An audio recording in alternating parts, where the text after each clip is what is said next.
Die Füllwörter, die ich mir mit der 4. Symphonie von Anton Bruckner verbinde, sind Horn, Natur, Janowski, Orgel und Selbstzweifel.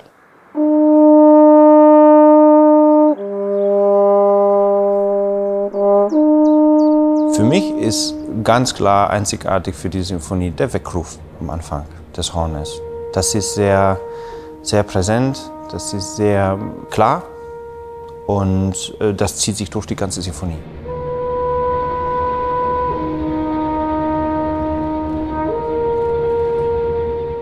Ja, die Symphonie fängt halt mit dem schönen Klang von den Streichern, mit dem langen Ton, wo die schön unten wirbeln, und das Horn fängt dann so ganz leise in höherer Mittellage, und davon haben eigentlich viele Hornisten Angst, dass sie den Ton nicht treffen, dass sie da, man sagt, kieksen, weil das stimmt schon, wenn man schon da so kleine Fehler macht, das bleibt im Kopf für die ganze Symphonie. Das war für mich die Herausforderung, in der Musik zu bleiben, gleich am Anfang nicht nachzudenken, einfach spielen.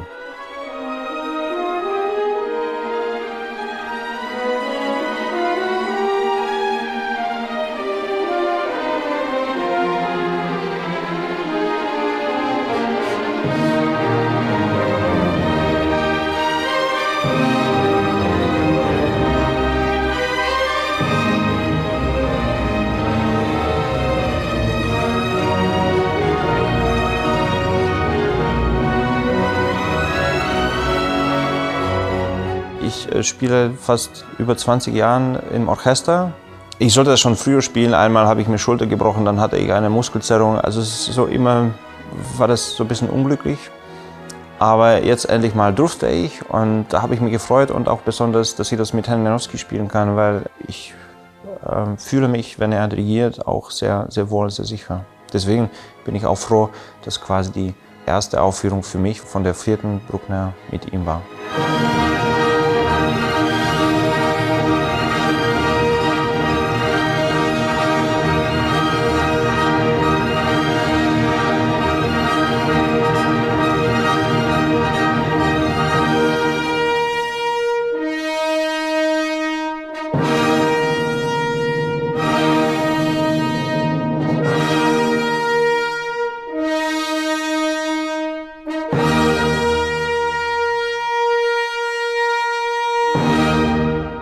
Ich habe mich sehr gefreut, das mit meinem Orchester zu spielen, mit meinen Kollegen, weil man natürlich irgendwie weiß, was die anderen machen. Man kann sich darauf verlassen, dass es funktioniert, oder dass man weiß, wie man den anderen entgegenkommt, und auch, dass sie da irgendwie unterstützen. Dieser Rückhalt, den es in meinem Orchester gibt, ist wunderschön. Also man fühlt sich das wirklich zu Hause und sicher.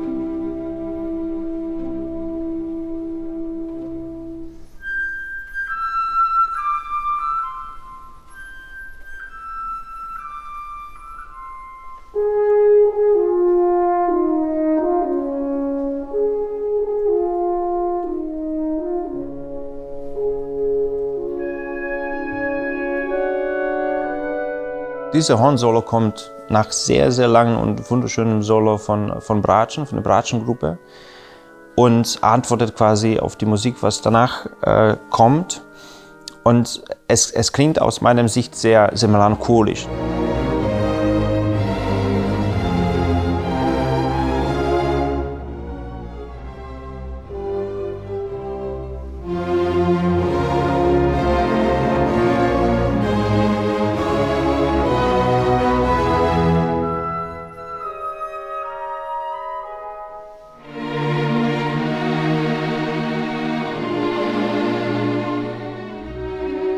Der Ort, wo wir gerade sind, Drachenfels, ist für mich wirklich ganz deutlich mit Romantik verbunden. So ein wunderschönes Blick in die Natur, auf den Rhein und in die Wälder, und das ist Romantik pur.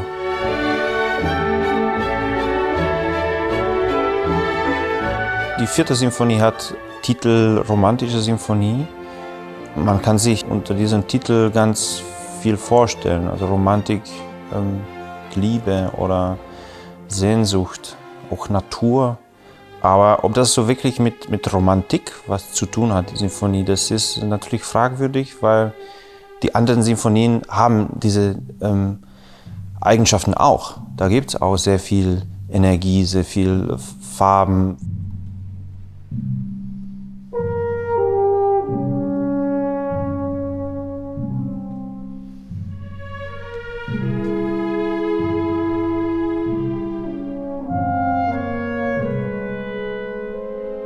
Die ist eigentlich nicht viel mehr romantisch als andere Symphonien.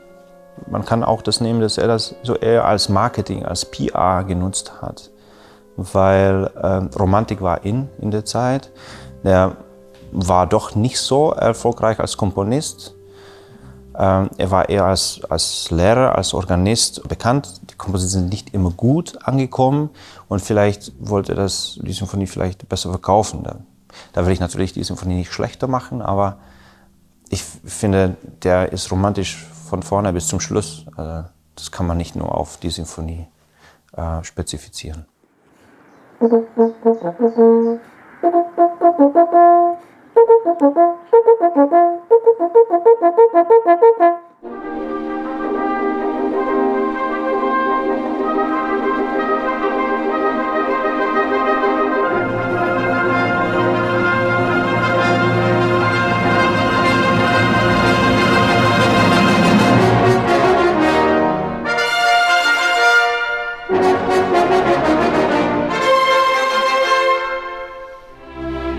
Der 3. Satz fängt ganz klar mit einem Jagd an.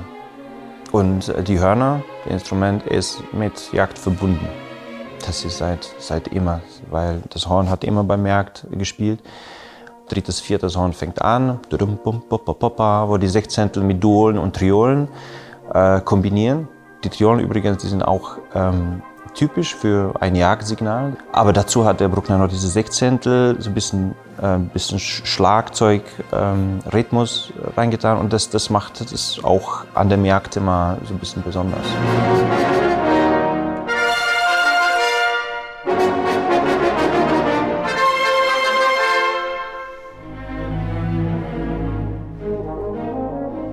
Der 2. Satz ist sehr schwer vom Gewicht. Es ist sehr, ich würde nicht sagen deprimiert, aber es ist sehr nachdenklich. Und hier ist es so eher oberflächlich, eher die Natur, eher Freude und eher sehr viel Energie, und es geht sehr schnell auch nach vorne.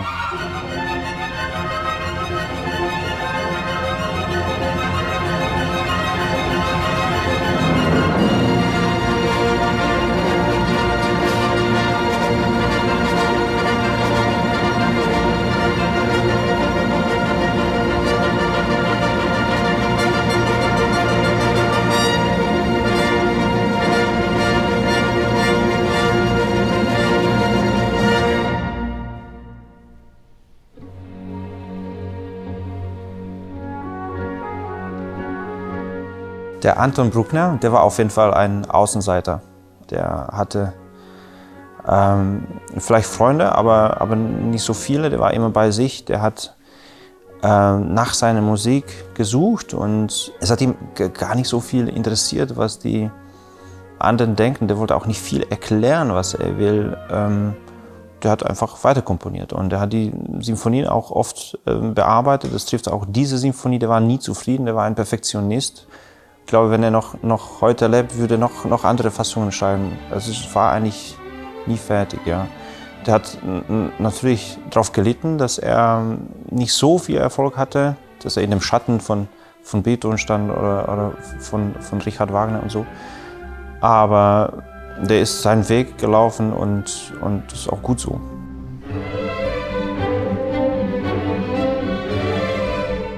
Ich kann absolut nachvollziehen, dass er die Symphonien so oft bearbeitet hat, weil ich fieber da mit. den Bruckner, weil ich bin auch sehr oft unzufrieden und ich will auch immer was Besseres erreichen. Und da gerade in der Musik ist es, glaube ich, noch schwerer zu vervollständigen, weil man hat quasi nichts in der Hand. Die Musik ist jetzt und wieder jetzt und plötzlich weg. Es ist generell schwierig, das Stück so quasi abgeben und sagen, okay, ich bin fertig, ich will es nicht mehr anfassen. Ja, das ist, glaube ich, auch eine Disziplin für sich, die wahrscheinlich Bruckner nicht so gut konnte.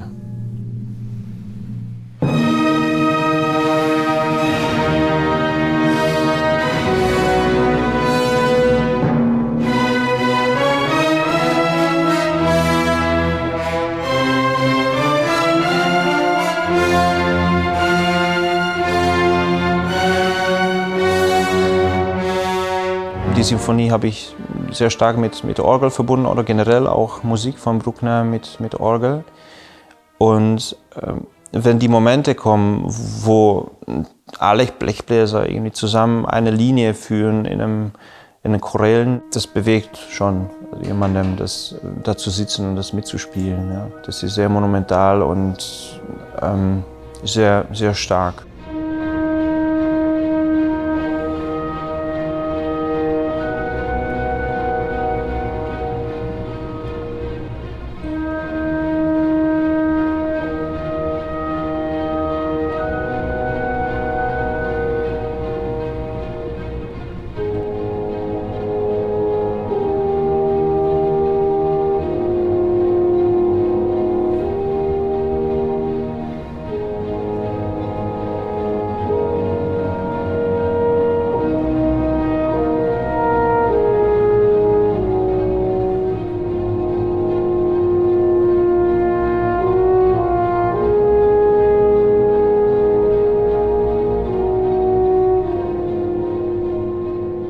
Ich finde hier bei der Stelle fast schade, dass die Symphonie vorbei ist.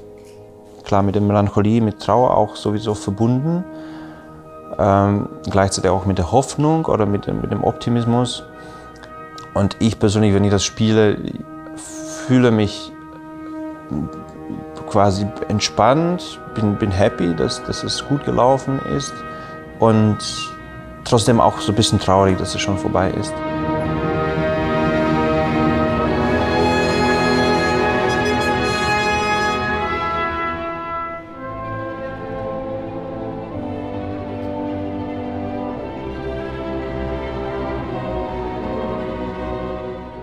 Ich höre an der Musik von Anton Bruckner, dass er viele Fragen stellt. Er versucht die Antworten, aber eigentlich, wenn die Symphonie fertig ist, man will weiter darüber reden, man will weiter zuhören, man will weiter die Fragen stellen. Und ich finde, der ist dann an sich eigentlich noch nicht fertig. Die Musik ist unendlich. Was kann man jetzt mit diesem Ort auch verbinden? Die Weite, die Entfernung, die Unendlichkeit.